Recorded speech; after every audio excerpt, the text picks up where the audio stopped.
Assalamualaikum warahmatullahi wabarakatuh. Selamat pagi Pak Apol dan kawan-kawan.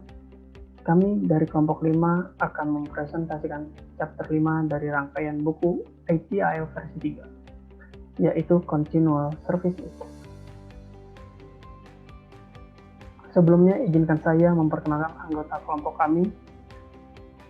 Yang pertama, Brahman Tio Adilaksono, Fikri Barudin, Muhammad Ilham Akbar, dan saya sendiri, Yauma Miftah Pujanugraha.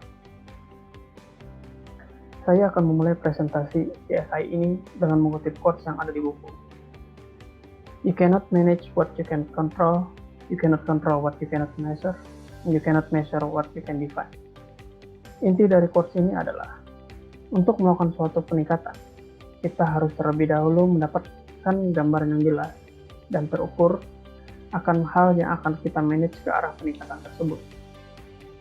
Jadi penting sekali untuk meninjau kembali semua tahapan layanan agar mendapatkan data atau pemahaman yang menyeluruh untuk selanjutnya dilakukan pemetaan guna peningkatan suatu layanan.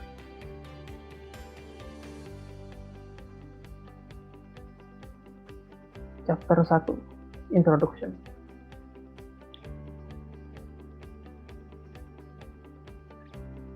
Secara keseluruhan, framework ITIL terdiri dari 5 tahap siklus layanan, yang mana siklus layanan tersebut menggunakan desain hub and spoke, dengan strategi layanan di sentralnya, kemudian desain layanan, transisi dan operasional sebagai siklus yang memutar strategi layanan, serta CSI yang mengelilingi dan mendukung semua tahapan siklus hidup layanan. Pada framework ITIL, secara umum, CSI merupakan sebuah proses yang berulang untuk mengidentifikasi keseluruhan kegiatan yang terjadi di organisasi dalam rangka meningkatkan efisiensi dan memaksimalkan efektivitas dengan tujuan memberikan pelayanan yang optimal kepada pelanggan. Tujuan dari CSI adalah untuk menyelaraskan IT service dengan kebutuhan bisnis, atau kalau menurut kami adalah bagaimana suatu IT service yang meliputi tahapan dari desain hingga operation beradaptasi untuk peningkatan layanan, proses, dan biaya yang efektif. Chapter 2, Service Management as Practice. Pada chapter ini menjelaskan tentang konsep dari layanan dan manajemen layanan, serta menjelaskan bagaimana proses ini dapat memberikan nilai kepada konsumen. Main discussion pada chapter ini adalah 1. Layanan dan manajemen layanan, 2. Konsep dasar, 3. Tata kelola dan sistem manajemen, 4. Siklus layanan. Yang pertama adalah layanan. Layanan adalah memberikan value kepada konsumen berupa outcome yang dikehendaki konsumen tanpa kepemilikan dari biaya dan risiko yang spesifik. Gambar di samping adalah percakapan dari manajer operasional dan manajer strategi akan arti dari definisi layanan. Manajemen layanan. Manajemen layanan adalah organisasi yang bergerak di bidang layanan untuk memberikan value kepada konsumen yang dilakukan secara profesional dan didukung oleh pengetahuan, pengalaman, serta keterampilan. Manajemen layanan IT. Manajemen layanan IT adalah layanan yang diberikan oleh penyedia layanan berupa implementasi dan manajemen layanan IT yang memiliki kualitas untuk memenuhi kebutuhan bisnis. Konsep dasar. Pada konsep dasar terdapat beberapa pembahasan, yaitu aset, sumber daya dan kemampuan, proses, mengorganisir manajemen layanan, portofolio layanan, manajemen pengetahuan dan sistem manajemen pengetahuan layanan. Aset memiliki arti sumber daya atau kemampuan. Sumber daya sendiri memiliki arti yaitu masukan untuk mengolah, kapabilitas atau kemampuan, yaitu kemampuan organisasi untuk mengkoordinir, mengontrol, dan mengerahkan sumber daya untuk membuat value. Proses merupakan serangkaian aktivitas terstruktur yang dirancang untuk mencapai tujuan tertentu. Gambar di samping adalah ilustrasi bagaimana suatu input diproses melalui tahapan yang ada di dalam tahapan proses hingga menjadi output. Mengorganisir manajemen layanan merupakan cara bagaimana kita mengorganisir manajemen layanan dengan menyelaraskan fungsi, peranan, dan budaya organisasi untuk mencapai tujuan bisnis. Portofolio layanan merupakan rangkaian layanan yang dikelola oleh penyediaan layanan yang mewakili komitmen penyedia layanan investasi di semua pelanggan dan pasar.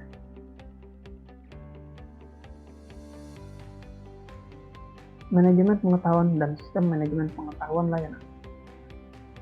Gambar ini mengilustrasikan arsitektur untuk pengetahuan manajemen yang memiliki 4 lapisan termasuk konten di masing-masing lapisan. Tata kelola dan manajemen sistem. Tata kelola memastikan kebijakan dan strategi yang diimplementasikan dengan proses yang diperlukan benar-benar telah dikerjakan. Sistem manajemen merupakan rangkaian yang saling berhubungan yang bekerja sama secara bersamaan untuk mencapai suatu tujuan. Banyak bisnis telah mengadopsi manajemen sistem standar. Di antaranya yaitu ISO 9001, ISO 14000, dan lain sebagainya. Ini merupakan gambar siklus P2CA atau Plan Do Check Act yang banyak digunakan untuk sertifikasi ISO. Berikut adalah proses yang dideskripsikan dalam setiap inti publikasi AGIL.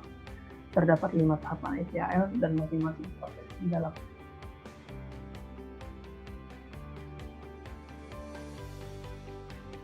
Tahapan siklus hidup yang terintegrasi. Tahapan ini merupakan tahapan siklus hidup yang saling bekerja sama sebagai sistem yang terintegrasi untuk mendukung tujuan akhir dari manajemen layanan. Setiap tahapan saling bertergantungan sebagaimana gambar berikut. Berikut adalah gambar dari continuous service improvement dan siklus layanan. Chapter 3. Prinsip CSI. Ada 12 main discussion pada chapter ini, yaitu yang pertama pendekatan CSI, yang kedua CSI dan perubahan organisasi, yang ketiga kepemilikan, hingga akhirnya yang ke-12 yaitu CSI input dan output. Berikut adalah ilustrasi dari pendekatan CSI. Pada ilustrasi tersebut, saat kita akan melakukan CSI, kita perlu terlebih dahulu mengidentifikasi data sekarang dengan melakukan review pada keadaan bisnis dengan cara menjawab pertanyaan dasar untuk menjaga momentum agar bisnis kita berjalan sesuai dengan tujuan. Pertanyaannya adalah sebagai berikut. Apa visi kita? Di mana kita sekarang? Kita ingin menjadi apa? Bagaimana kita ke sana? Apakah kita sudah di sana? Kepemilikan. Penting sekali untuk memastikan tanggung jawab akan kepemilikan tertanam dalam organisasi, sehingga proses CSI mendapat dukungan dan bisa dilaksanakan. Pencatatan CSI. Proses pencatatan ini mengandung informasi penting dari keseluruhan penyediaan layanan dan pada proses ini juga dipastikan bahwa seluruh kegiatan harus terdokumentasikan. Manajemen pengetahuan. Seperti yang terlihat pada gambar, semakin banyak data, maka semakin baik pemahaman kita yang akan mengarah kepada keputusan IT yang lebih baik. Deming Cycle. Deming Cycle pada CSI dikenal juga sebagai PDCA Cycle. PDCA Cycle mempunyai siklus yang kritis pada 2 poin, yaitu poin implementasi dan poin dalam pengaplikasian. Pengukuran layanan. Mengapa kita perlu melakukan pengukuran? 1. Untuk memvalidasi keputusan sebelumnya. 2. Memastikan arah bisnis sesuai dengan target yang telah ditentukan. 3. Sebagai pembenaran dengan menggunakan bukti-bukti. 4. Sebagai titik intervensi termasuk perubahan dan tindakan korektif. 7 langkah proses perbaikan. Yang pertama yaitu mengidentifikasi strategi untuk perubahan. Yang kedua, mendefinisikan apa yang akan ditolak ukur. Ketiga, pengumpulan data. Keempat, proses data. Kelima, analisa dan informasi data.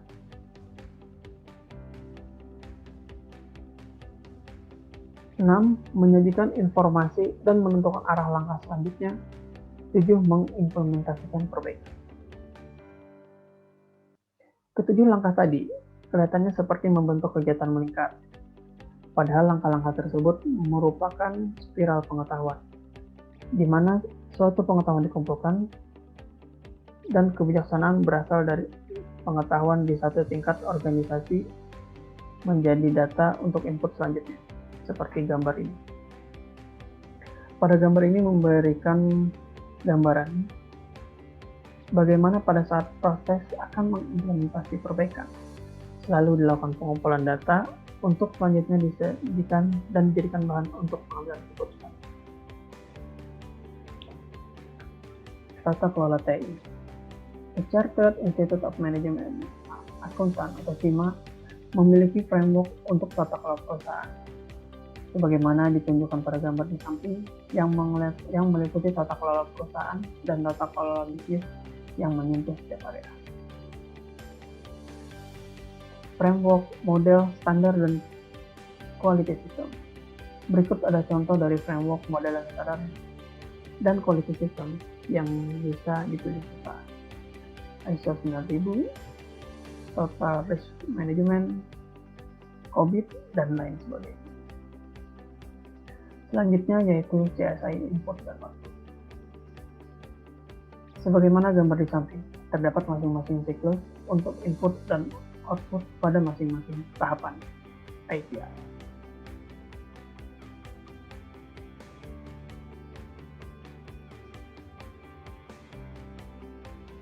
Pada chapter 4, Continual Service Improvement Process atau tahapan Continual Service Improvement, kita dapat memahami bahwa langkah awal pada proses ini adalah dengan mengetahui visi dan strategi organisasi TI.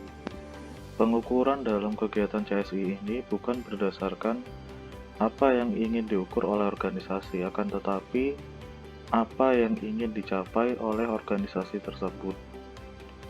Visi dari organisasi harus dapat menjelaskan maksud dan tujuan dari program CSI. Proses CSI sendiri mempunyai 7 tahapan, yaitu yang pertama, tentukan apa yang harus diukur. Jadi pada awalnya jika organisasi menginginkan sebuah peningkatan, maka harus membuat daftar yang relevan dengan bisnis mereka. Hal ini penting untuk memilih matrik yang relevan dan mudah diakses. Selain itu, setiap proses pada ITSM atau IT Service Management harus ditetapkan berdasarkan Key Performance Indicator atau KPI. Langkah kedua yaitu tentukan apa yang dapat diukur. Pada langkah ini penting untuk melakukan gap analysis dalam upaya untuk menentukan jenis organisasi dan apa yang dapat diukur. Gap analysis sendiri sangat berguna karena memungkinkan organisasi untuk memperkirakan biaya, analisis resiko, tingkat pengetahuan, dan tanggung jawab, serta teknologi yang diperlukan. Hasil dari gap analysis harus disampaikan kepada organisasi TI dan pelanggan mereka. Kemudian pada langkah ketiga yaitu kumpulkan data. Pengumpulan data ini tidak berorientasi pada aliran proses, tetapi pada identifikasi faktor-faktor proses yang dapat dan harus ditingkatkan. Akurasi dan makna dari data yang dikumpulkan harus diverifikasi sebelum disampaikan kepada orang-orang penting pada suatu organisasi. Orang yang memasukkan data mungkin melakukan kesalahan, tapi kesalahan-kesalahan tersebut bisa menjadi indikator bahwa ada sesuatu yang terjadi saat proses pengumpulan data tersebut. Kemudian, langkah keempat yaitu pengolahan data.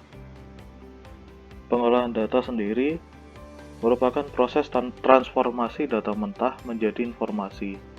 Meskipun biasanya data dikumpulkan dan diproses secara otomatis menggunakan tools, beberapa data masih harus dikumpulkan secara manual. Kemudian kita lanjut ke tahap kelima, yaitu analisis data. Data itu sendiri tidak akan berarti apapun jika tidak dianalisis. Untuk menganalisis data itu sendiri, kita harus memahami dan mengetahui arti dari data tersebut. Setelah melakukan analisis data, kita baru bisa memutuskan cara menyajikan laporan pada penerima laporan tersebut. Berdasarkan hasil analisis, harus dapat menunjukkan di mana hambatan yang terjadi pada suatu proses, apa tujuan awal yang ingin dicapai, dan apa tujuan setelah mengetahui proses yang terjadi. Analisis CSI diperlukan untuk mengubah data yang dikumpulkan menjadi informasi dari proses yang telah diamati. Kemudian kita lanjut ke tahap ke-6, yaitu penyajian dan penggunaan informasi. Cara penyajian informasi harus disesuaikan dengan penerima. Informasi yang disajikan harus dibedakan berdasarkan penerima informasi. Kemudian pada tahap yang terakhir yaitu yang ketujuh, yaitu penerapan atau implementasi tindakan perbaikan. Pada bagian ketujuh ini kita dapat menyajikan saran untuk perbaikan dan saran untuk para pemegang keputusan. Dengan demikian, siklus proses CSI baru dapat dimulai.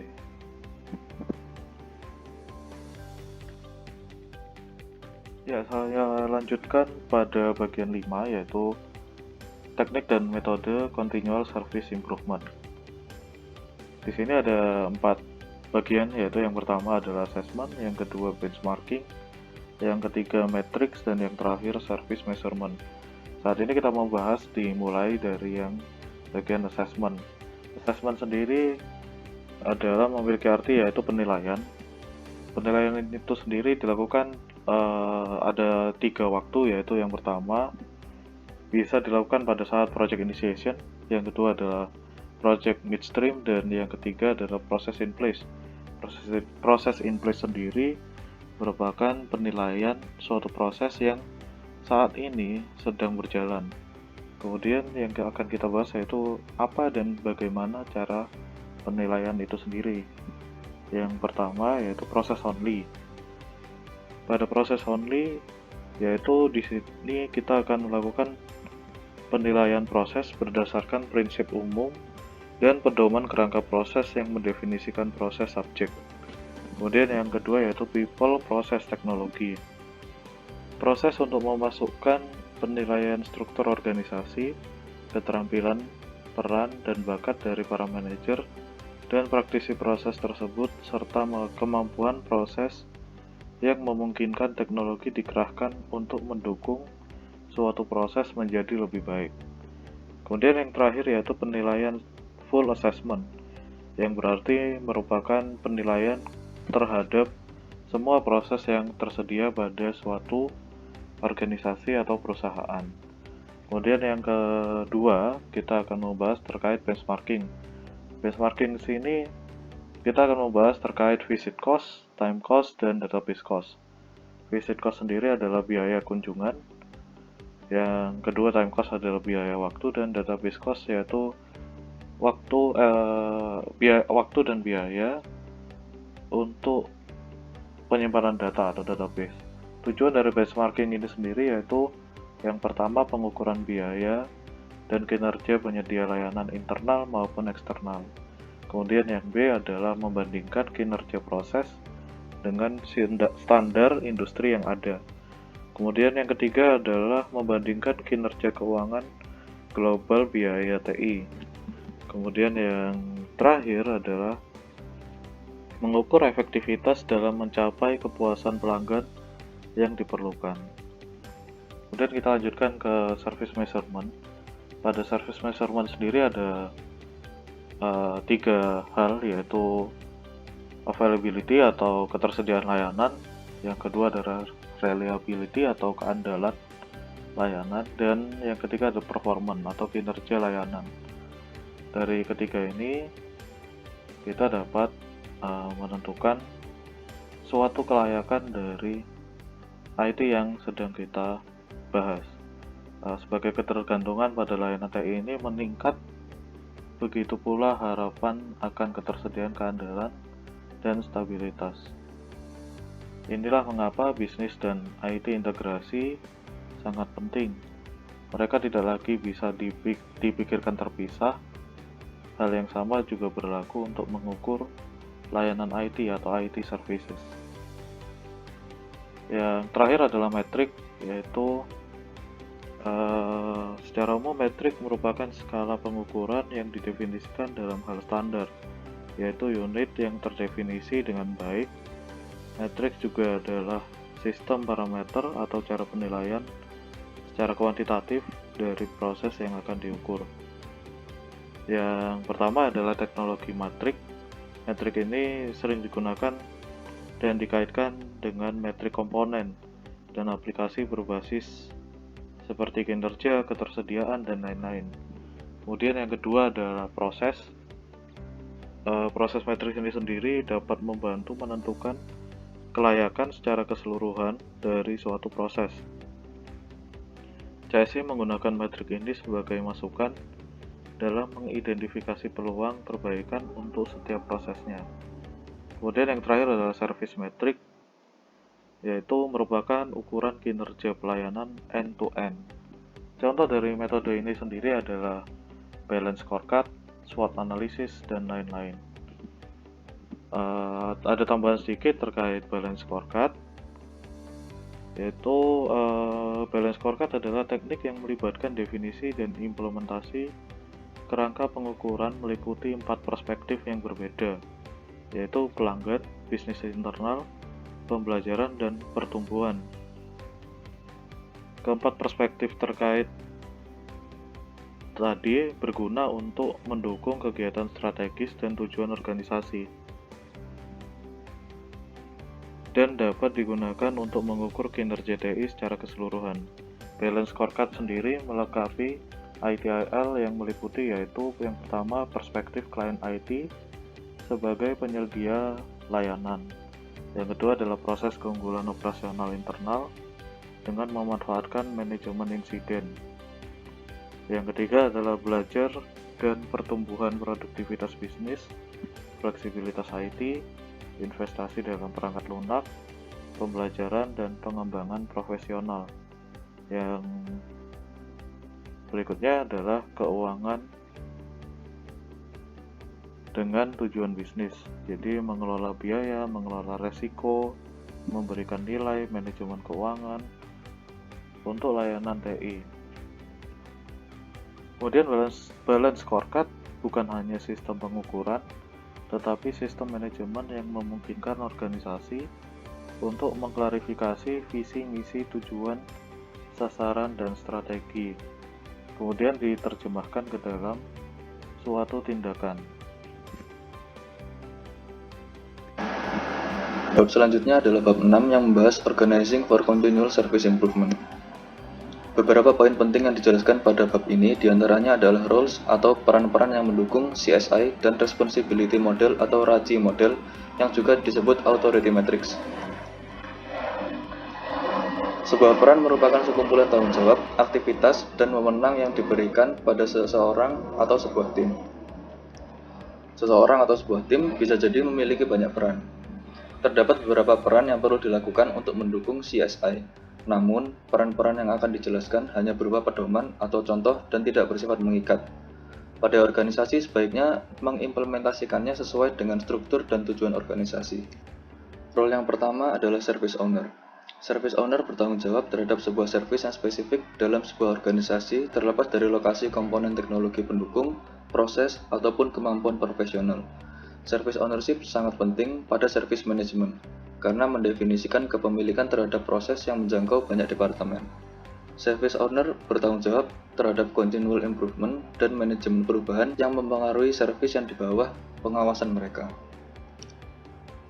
Yang kedua adalah process owner.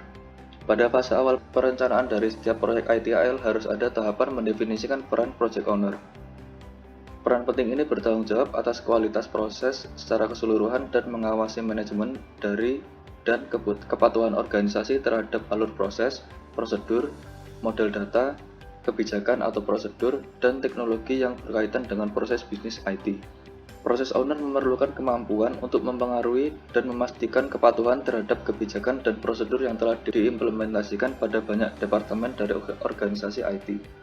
Proses owner bertanggung jawab untuk mengkomunikasikan proses resource untuk mendukung aktivitas dan mereview strategi proses secara periodik. Peran proses manager adalah bertanggung jawab atas manajemen operasional dari sebuah proses. Tanggung jawabnya termasuk yang pertama bekerja bersama proses owner untuk merencanakan dan mengkoordinasikan semua aktivitas proses. Yang kedua, menunjuk orang-orang untuk mengisi peran-peran yang dibutuhkan. Yang ketiga, memanage resource yang telah dialokasikan kepada suatu proses. Dan yang terakhir, bekerja bersama service owner dan proses manager lain untuk memastikan service berjalan lancar. Proses practitioner bertanggung jawab melaksanakan satu atau lebih aktivitas proses. Tanggung jawab proses practitioner termasuk yang pertama memahami bahwa peran mereka berkontribusi pada pemberian layanan secara keseluruhan dan menciptakan value bagi bisnis. Yang kedua, bekerja bersama dengan pemangku kepentingan lain, teman kerja, user, dan customer untuk memastikan bahwa kontribusi mereka efektif. Yang ketiga, memastikan bahwa input, output, dan interface aktivitas mereka sudah benar. Yang keempat, membuat dan memperbarui record untuk menunjukkan bahwa aktivitas telah dilakukan dengan benar. Kemudian CSI Manager. Peran CSI Manager sangat penting untuk mencapai kesuksesan dari program perbaikan. CSI Manager bertanggung jawab terhadap kesuksesan dari semua kegiatan perbaikan atau improvement activities. Umumnya peran CSI Manager terdiri dari yang pertama mengembangkan domain CSI, yang kedua mengkomunikasikan visi dari CSI pada seluruh organisasi, dan yang terakhir memastikan bahwa peran CSI telah terlaksana. Dan role yang terakhir adalah 7-step improvement. Peran 7-step improvement dilaksanakan untuk mendukung proses 7-step improvement pada bab 4. Peran pertama pada 7-step improvement adalah process owner atau manager yang bertanggung jawab untuk membuat perencanaan dan mengelola dukungan untuk improvement tools dan improvement proses, serta bekerja bersama CSI manager, service owner, process owner, dan function untuk memelihara CSI register. Peran yang kedua adalah reporting analyst yang bekerja bersama dengan peran service level management. Reporting analyst mengulas dan menganalisa data dari komponen sistem dan subsistem untuk mencapai service secara menyeluruh dan yang sesungguhnya.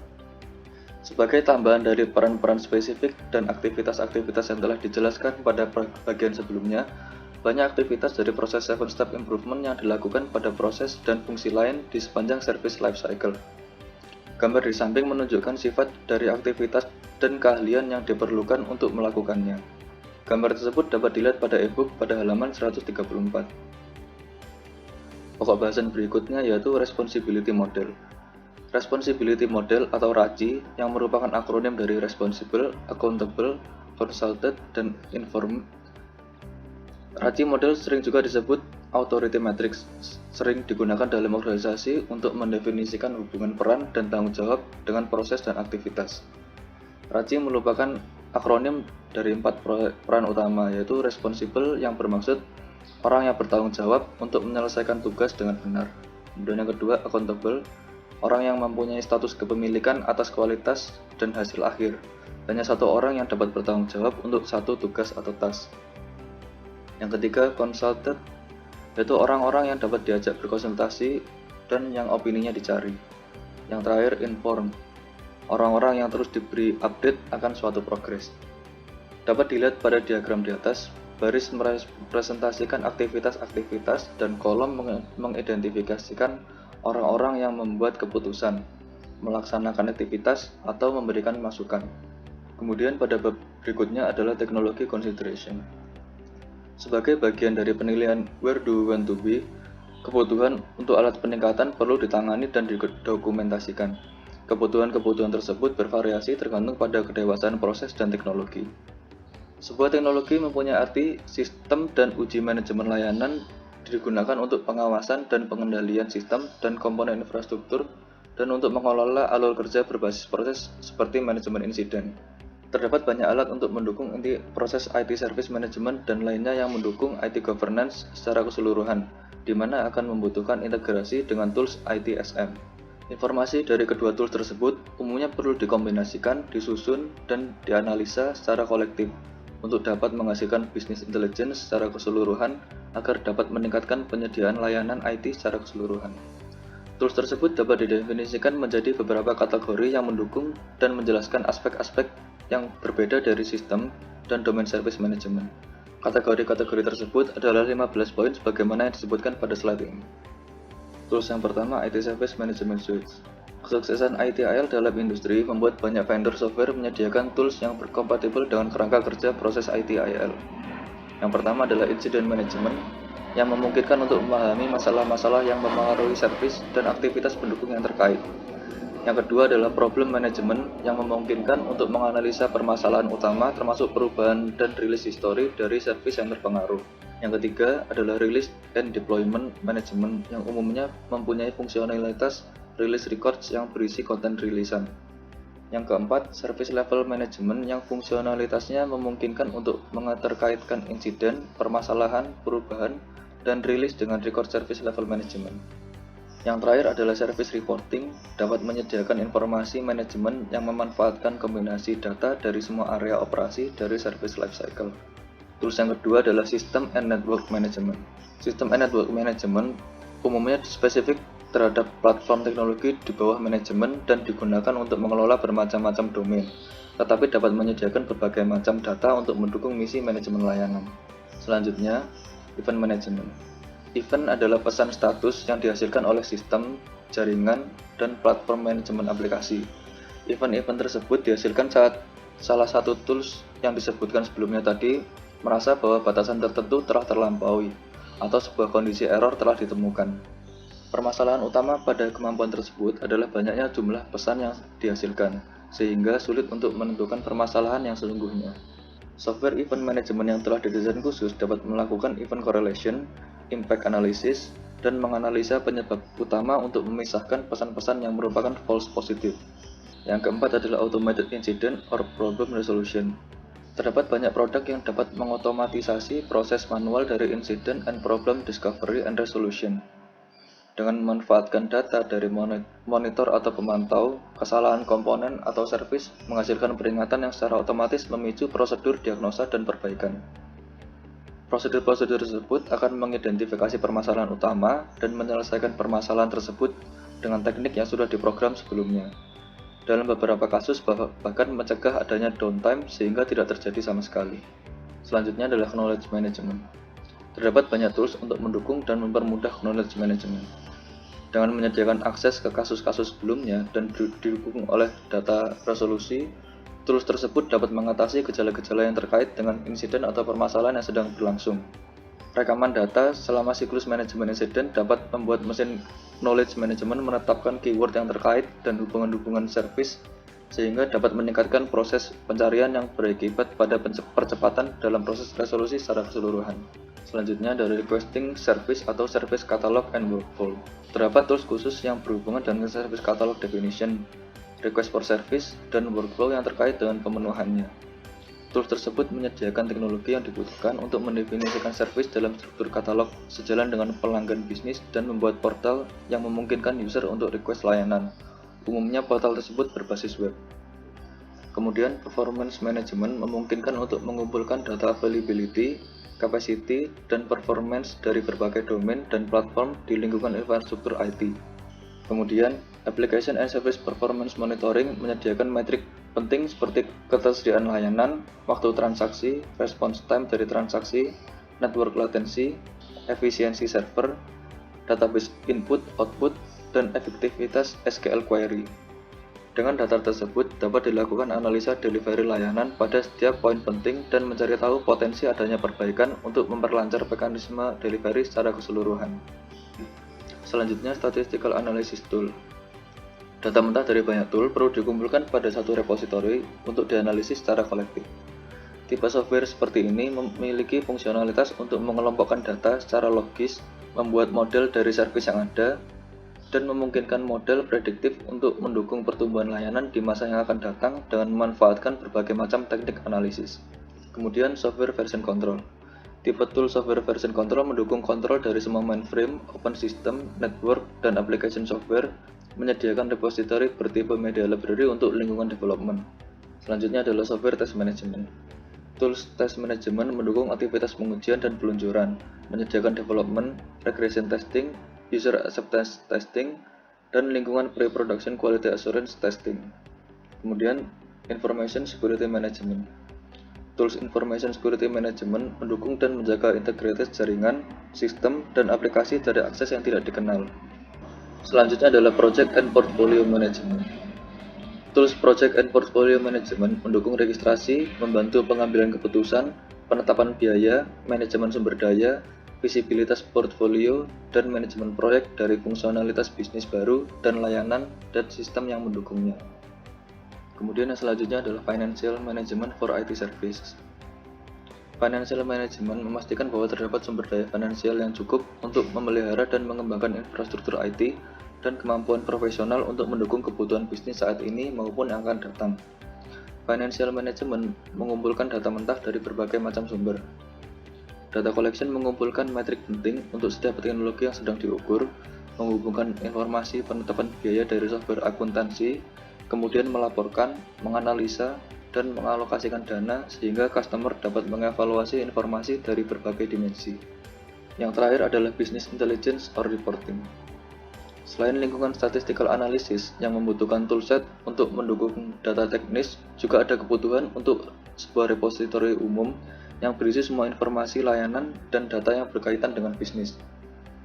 Seringkali tools ini disediakan oleh vendor yang menyediakan software statistical analysis, tetapi fokus pada tools ini adalah untuk menyediakan data yang berkaitan dengan bisnis dari tools lainnya yang telah disebutkan tadi, sebagai panduan untuk mengarahkan aktivitas TI secara keseluruhan untuk mendukung pelanggan bisnis. Bagian 8. Implementasi CSI.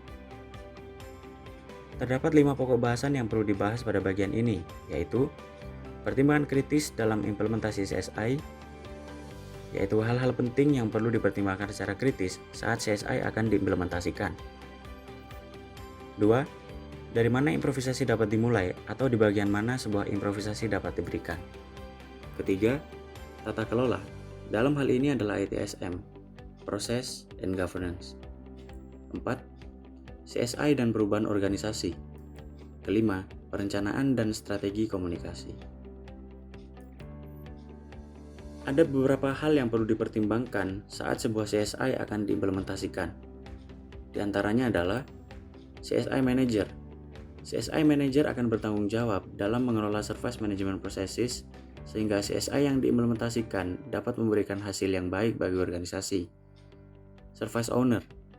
Pemilik layanan pastinya akan terlibat dan perlu mengetahui perubahan apa yang diberikan pada layanan miliknya beserta hasil perubahannya. Reporting Analyst. Reporting Analyst bertugas dalam mengelola seluruh laporan yang dihasilkan selama implementasi CSI untuk mengetahui apakah CSI yang diimplementasikan berhasil atau tidak. Service Level Manager yang menghubungkan customer dengan IT.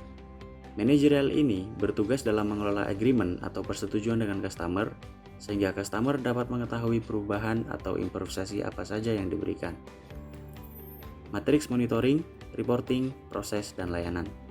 Matriks ini dibuat untuk mengelola sistem pengawasan, pelaporan, serta penilaian terhadap proses dan layanan yang diberikan improvisasi. Pertemuan internal untuk meninjau ulang layanan. Pertemuan internal yang dilakukan secara berkala ini dilakukan untuk membahas keadaan layanan setelah mendapatkan improvisasi. Implementasi CSI dapat dimulai melalui 3 pendekatan. Pertama adalah pendekatan layanan. Mengamati dan mengawasi layanan saat ini, kemudian menganalisa gejala-gejala permasalahan yang muncul. Apabila terdapat permasalahan yang selalu terjadi, maka permasalahan tersebut dilaporkan dan diidentifikasikan sebagai peluang improvisasi. 2. Pendekatan service life cycle. Mengamati dan mengevaluasi seluruh life cycle, mulai dari strategi, desain, transisi, operasional, kemudian menganalisa permasalahan yang dapat diidentifikasikan sebagai peluang improvisasi. Pendekatan grup fungsional. Mengevaluasi permasalahan dari fungsional tertentu dan membuat grup fungsional sebagai solusinya. Misal, dalam sebuah perusahaan selalu terjadi server failure, sehingga perlu diberikan improvisasi pada bagian servernya. Untuk menangani masalah tersebut, maka dibentuklah grup fungsional khusus yang bertugas menangani server. ITSM Process and Governance membantu organisasi dalam pengembangan, perubahan, proses serta layanan sebuah organisasi, serta menyediakan infrastruktur yang dapat mengelola permulaan proses improvisasi. Terdapat 2 pembahasan penting terkait ITSM Governance. Pertama adalah business drivers, yang kedua adalah process changes. Implementasi standar ITSM Process and Governance bertujuan untuk mendukung visi perusahaan, menyediakan standar proses IT dan lingkungan IT yang stabil dan dapat diandalkan, menyediakan kebijakan proses, standar dan kontrol, menumbuhkan komitmen agar selalu mengupayakan yang terbaik, menyediakan standar ITSM proses pada organisasi IT. CSI akan memicu adanya perubahan. Perubahan itu bisa berdampak pada proses. Proses akan mempengaruhi people atau pekerja aktivitas yang terlibat terkait proses tersebut. Sebagai contoh, sebuah proses yang dulunya dilakukan oleh satu departemen saja, karena adanya CSI, maka proses tersebut harus dilakukan oleh lintas departemen. Orang atau pekerja akan terpengaruh oleh adanya perubahan teknologi. Para karyawan perlu diberikan training agar dapat mengeksekusi CSI activities dengan tepat. Perlu dibentuknya sebuah tim multifungsi untuk teknologi tertentu, dan lain sebagainya. Penggunaan teknologi juga mempengaruhi manajemen. Dengan adanya penggunaan teknologi, perlu diadakan pengelolaan integrasi sharing data, pengelolaan kerjasama tim, penggunaan tools pengelolaan layanan, dan lain-lain. Manajemen juga sangat mempengaruhi proses, di mana manajemen harus mengelola beberapa hal agar proses layanan dapat tetap berjalan dengan baik. Hal ini dilakukan dengan membangun manajemen komitmen, pemberian kompensasi dan hadiah, perubahan desain organisasi, dan lain-lain. Menurut Kotter pada tahun 1996, terdapat 8 langkah dalam mengelola perubahan dalam sebuah organisasi. Pertama, memunculkan rasa urgensi sehingga perubahan atau improvisasi harus diberikan. Kedua, membentuk tim pemandu. Ketiga, membuat visi. Keempat, mengkomunikasikan visi agar dipahami oleh seluruh bagian organisasi. Kelima, memberi wewenang atau melibatkan seluruh pelaksana untuk turut serta dalam merealisasikan visi. 6. Mencanangkan dan membuat pencapaian jangka pendek. 7. Mempertahankan improvisasi dan menghasilkan lebih banyak perubahan. 8. Menjadikan perubahan yang dihasilkan sebagai adat yang harus dilestarikan dalam lingkungan organisasi. Terdapat beberapa aktivitas kunci dalam perencanaan komunikasi, yaitu identifikasi stakeholder dan target audience, pembuatan strategi dan taktik komunikasi, menentukan metode dan teknik komunikasi, membuat rencana komunikasi, dan mengidentifikasi rangkaian pelaksanaan proyek. Oleh karena itu, terdapat 2 pembahasan terkait perencanaan komunikasi. Pertama adalah mendefinisikan rencana komunikasi, dan kedua adalah transformasi komunikasi.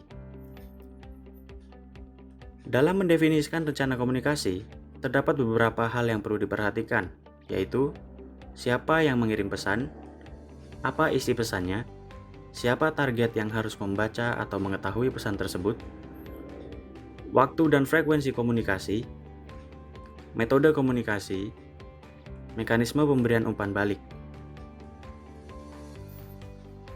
Gambar tersebut merupakan contoh dari tabel perencanaan komunikasi yang berisi siapa yang mengirimkan pesan, siapa target audiens dari pesan tersebut, apa isi pesannya, metode komunikasi apa yang digunakan, jadwal dan frekuensi pelaksanaan, serta status perencanaannya. Visi yang disampaikan oleh top level manajemen seringkali berubah setiap kali disampaikan pada level manajemen di bawahnya. Dan ketika itu sampai pada bagian operasional, visinya semakin berubah dan membias. Oleh karena itu, perlu dibangun sebuah konsep dan strategi komunikasi yang bagus agar pembiasan visi dapat diminimalisir. Contohnya, seperti penetapan kebijakan siapa saja yang menjadi penerima informasi, sehingga informasi disebarkan secara terstruktur dan terarah, serta penerapan tabel communication plan. Berdasarkan gambar, terdapat 4 bagian penting yang perlu diamati. Pertama adalah where are we now? Yaitu tahap di mana sebuah organisasi tengah mencari peluang improvisasi. Poin kedua adalah where do we want to be? Yaitu tahap penentuan improvisasi seperti apa yang diinginkan oleh organisasi. Poin ketiga, how do we get there? Merupakan tahap di mana sebuah CSI mulai dirancang. Dalam perancangan ini, pendanaan sangat diperhatikan. Poin keempat, did we get there? Merupakan tahap di mana CSI telah diimplementasikan dan diberikan pengawasan, sehingga dapat diketahui bahwa implementasi CSI berhasil atau tidak. Bagian 9, tantangan, resiko, serta faktor kritis keberhasilan CSI. Masing-masing organisasi memiliki tantangan yang berbeda-beda. Beberapa tantangan yang umum dialami sebuah organisasi adalah tantangan dalam mengelola perubahan kebiasaan yang dibutuhkan. Perubahan kebiasaan itu bisa saja pola kerja, SOP, penggunaan teknologi, dan lain-lain. Sebuah CSI membutuhkan sumber daya yang harus dialokasikan dengan tepat untuk setiap aktivitas CSI. Sumber daya yang dikerahkan harus memahami peran dan tanggung jawabnya. Agar peran dan tanggung jawab yang diberikan dapat direalisasikan dengan maksimal, maka dibutuhkan skill yang tepat dalam melaksanakan CSI activities.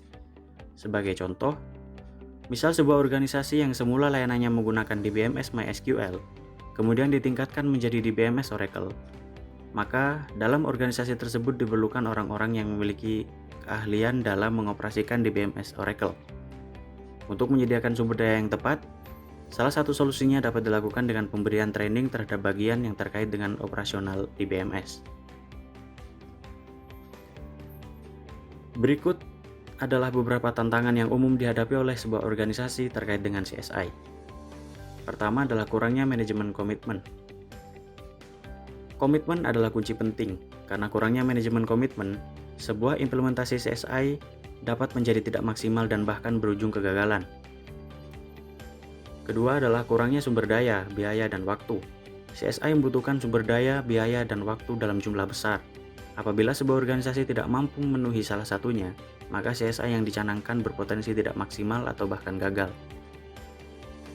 Ketiga, kurang matangnya service management processes. Sebuah organisasi yang service management processes-nya kurang matang akan mengalami kesulitan dalam mengaplikasikan 7 langkah proses improvisasi yang sudah dijelaskan sebelumnya pada bagian 4. 4. Kurangnya informasi, pengawasan, dan pengukuran.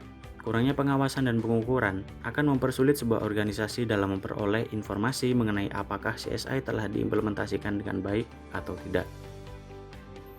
5. Kurangnya knowledge management. Knowledge management merupakan kunci untuk menentukan bagian yang harus diimprovisasi dari sebuah layanan. Dengan rendahnya knowledge management pada sebuah layanan, maka akan sulit untuk mencari peluang improvisasi. Selanjutnya adalah beberapa faktor kritis yang mempengaruhi kesuksesan sebuah CSI. Pertama, menunjuk seorang CSI manager. Keberadaan seorang CSI manager dapat menjadi penentu keberhasilan pengelolaan dan implementasi CSI. 2. Mengadopsi CSI yang sesuai dengan organisasi. 3. Manajemen komitmen untuk menjaga agar seluruh pelaksana CSI activities terus berkomitmen dalam mengerjakan tugasnya. 4. Menjabarkan kriteria yang jelas dalam memprioritaskan improvisasi proyek. Hal ini dilakukan agar improvisasi bisa terfokus dan sesuai dengan tujuan organisasi. Selanjutnya, menerapkan pendekatan service life cycle yang dimulai dari strategi, desain, transition, operasional, hingga CSI. Menyiapkan pendanaan yang cukup selama pelaksanaan CSI activities. mengingat bahwa sebuah CSI membutuhkan biaya, sumber daya, dan waktu yang besar. Alokasi sumber daya yang tepat, mengadopsi proses-proses yang sesuai ke dalam operasional perusahaan. Pada buku 5 ITIL versi 3, terdapat banyak risiko yang berkaitan dengan CSI. Namun pada bagian ini akan dijelaskan beberapa risiko saja. Beberapa risiko itu antara lain adalah: pertama, terlalu ambisius. Ingin melakukan improvisasi pada banyak hal sehingga tidak fokus. Tidak mendiskusikan peluang improvisasi dengan bisnisnya, sehingga sering menimbulkan ketidaksesuaian antara improvisasi yang diberikan dan tujuan bisnis organisasi. Tidak berfokus pada improvisasi layanan dan service management processes sekaligus. Dua hal tersebut sudah semestinya dikelola secara bersamaan, mengingat untuk dapat mengeksekusi 7 langkah improvisasi yang baik, membutuhkan service management processes yang matang, sehingga keduanya harus sama-sama difokuskan. Tidak memprioritaskan improvisasi proyek. Implementasi CSI dengan teknologi yang sedikit atau bahkan tanpa teknologi. Tidak adanya sumber daya saat memulai implementasi CSI. Implementasi CSI tanpa training dan pembagian pengetahuan, tanpa sosialisasi terkait improvisasi, pelaksana CSI akan kesulitan untuk mengerjakan CSI activities. Tidak melaksanakan seluruh 7 langkah proses improvisasi. Sekian presentasi dari kelompok kami. Atas perhatiannya, terima kasih.